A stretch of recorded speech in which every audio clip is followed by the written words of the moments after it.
So, welcome to Structural Conceptualization Part 1 Review. So, dito sa structural, more on definition of terms lang tayo. So, ah, wala tayong computation since hindi naman binibigay sa exam ang computation. And hindi rin tayo structural engineer. So, more on definition of terms kasi gano'n naman yung nilalabas sa exam, definition.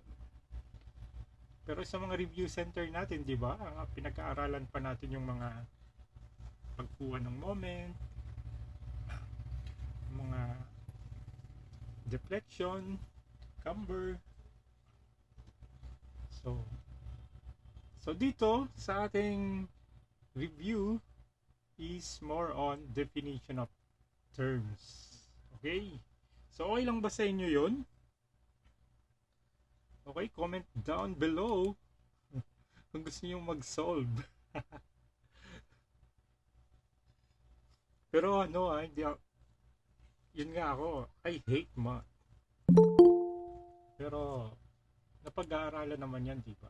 So, pero sa atin kasi, sa practice, kukuha naman tayo ng structural engineer. Okay, so let's go with number 1.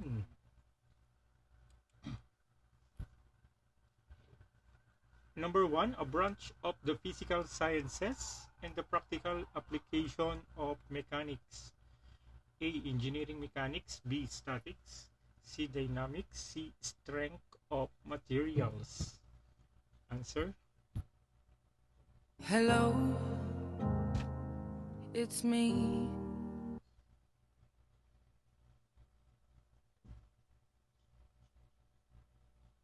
Okay, ang sagot ni Renmark, letter A. Si John Wen C, letter A. Si Van G, si Alexander, si Shaira, letter A. Engineering Mechanics.